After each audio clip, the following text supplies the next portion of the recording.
Hi friends.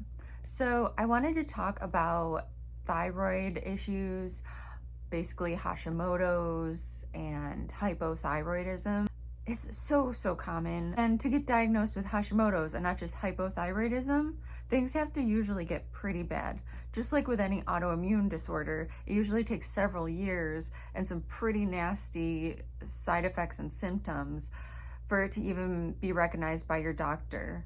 And the doctors, their first thing that they do is say, you should see a brain doctor, which, hey, nothing against brain doctors because they help me, they help my husband, they help so many people in my life. But they want to pawn you off on somebody else and they want to give you an antidepressant and they want to tell you to just lose weight. So the doctors generally just want to give you a diet regimen and some antidepressants and send you on your merry way. With me, I was eating less than 900 calories a day, and I was struggling with some mental health issues, but it was mostly because of what was going on. Yeah, some of it was what was going on in my life, but also a lot of it too was what was happening with my body. I hadn't really changed anything other than eating less and less and less, trying to exercise more, and still gaining a ton of weight. And I just knew in my bones something was very wrong. So I went to another doctor, pretty much got the same thing, wanted to go see some specialist, yada yada. And it wasn't until I was getting my makeup done on my wedding day, and a friend of mine was doing my makeup, and she looked at my throat as she was doing my makeup and she's like, honey, you have a goiter. Like this is your thyroid. And so she was like, this is a goiter, this is your thyroid, you need this checked out. Well, I told my doctor, again, they didn't really do anything, but it was something I was definitely monitoring. And over the next few months, I continued to watch this as it grew. And it got to the point where I was having a difficulty breathing at night, and my husband was getting worried because it was hard for me to breathe. So I took a picture, nice, get the light in the right area, make it look as massive as possible, because, it takes all the bells and whistles before the doctors pay attention sometimes. Not all doctors, mind you. Some doctors are good, so I'm not dissing all doctors, not all, mainstream doctors. But I showed the picture to my doctor, and luckily he sent me to an endocrinologist. Did a scan of my neck, and there were indeed several tumors, nodules, goiters, however you want to call it, because I've heard it called all three. And they did a biopsy, which did show abnormal cells, which can mean cancer, the big C.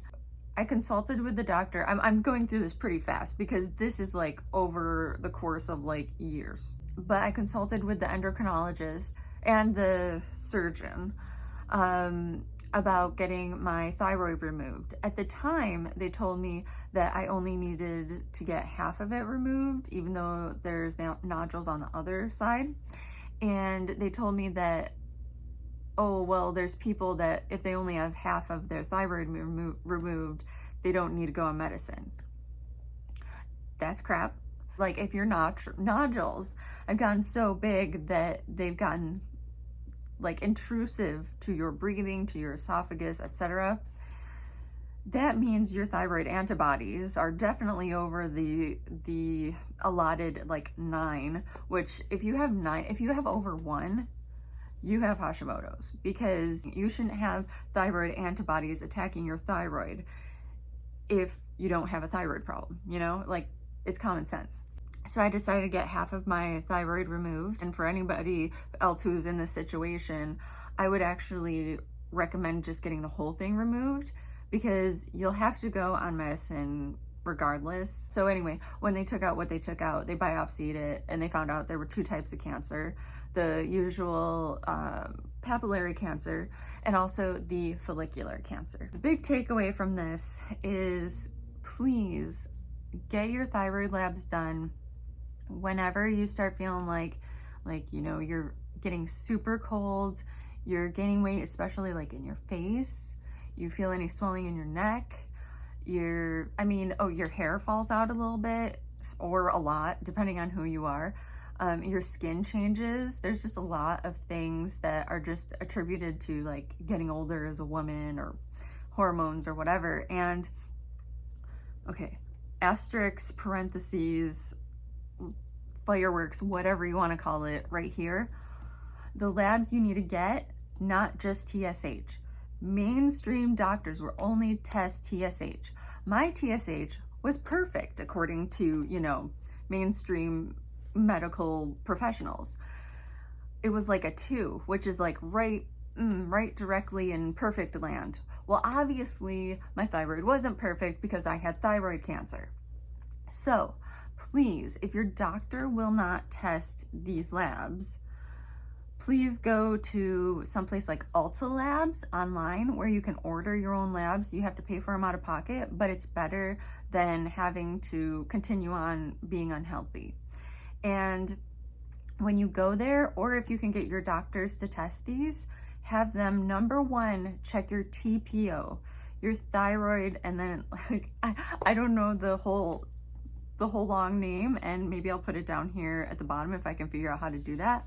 But it's like the thyroid paradoxy something antibodies, because if they are over, definitely in the double digits, but mine were like in like 400, and it should be 0, maybe 1. It says under 9 for normal range, but it should be like 0. So if it's over 10, 20, 30, 40, 100, 300, etc., you need to get your thyroid checked out. And the thing is too, even though your mainstream doctor probably won't check your TPO,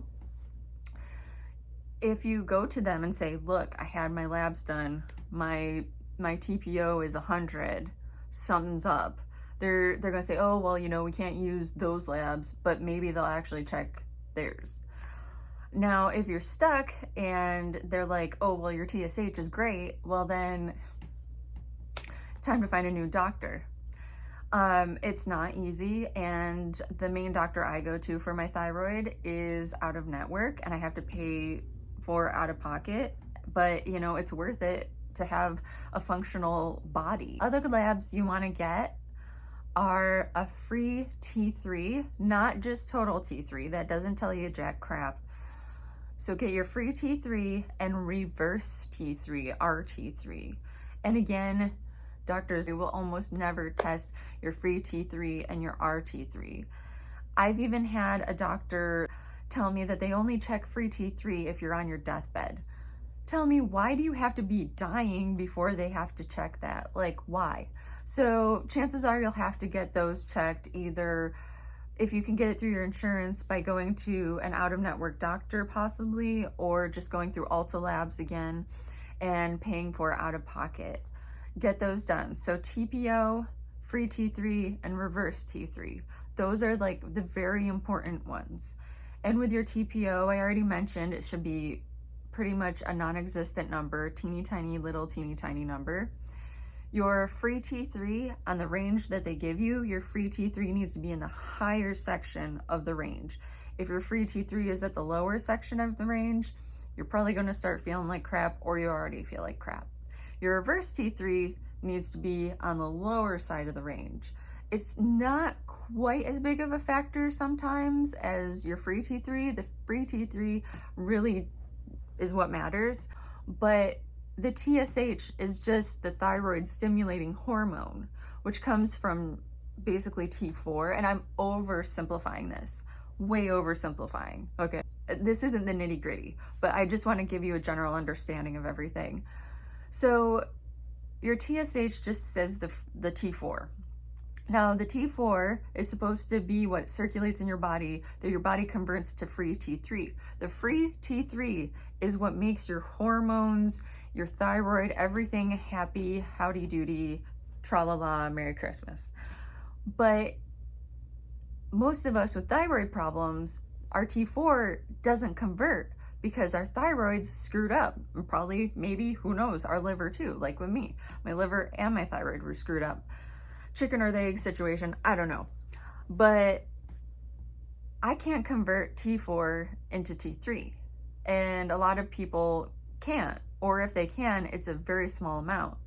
And that's where we run into the situation with being on Synthroid and feeling like crap, because Synthroid is T4, so you're just throwing this into your body and it's just sitting there. It's not doing anything, or what it is doing is so small of an amount that you still feel like crap. You're still getting sick, you're still losing hair, you're still gaining weight. And the doctors are just going to throw more Synthroid or other T4 medications at you, or levothyroxine, and they don't work for crap on most people. Some people it does. Some people are fine. Some people get their thyroid out, get some levo, no problem. I mean, and that's awesome. And I really wish that was how it was for most of us, but unfortunately, it's not. But in my next video, I'll go into the medicines and why they are or are not working. So that's pretty much it for this video. Right now, as I'm filming this, it is September, which is Thyroid Cancer Awareness Month.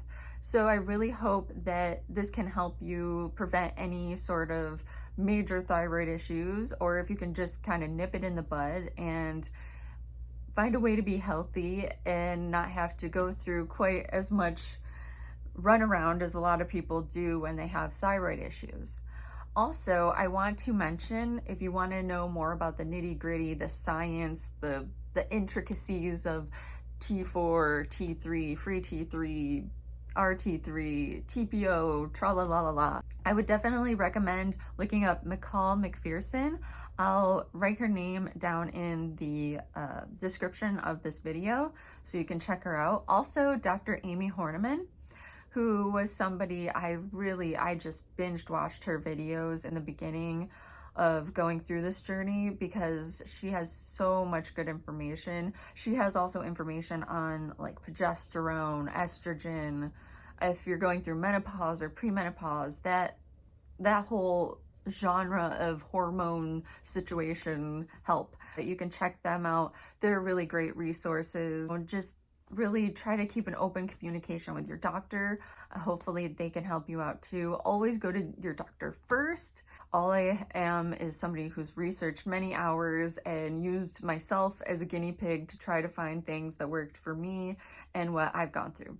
So thank you for making it through this video, if you made it through this video, and I hope this information helps you, and I will talk to you in my next video. Bye.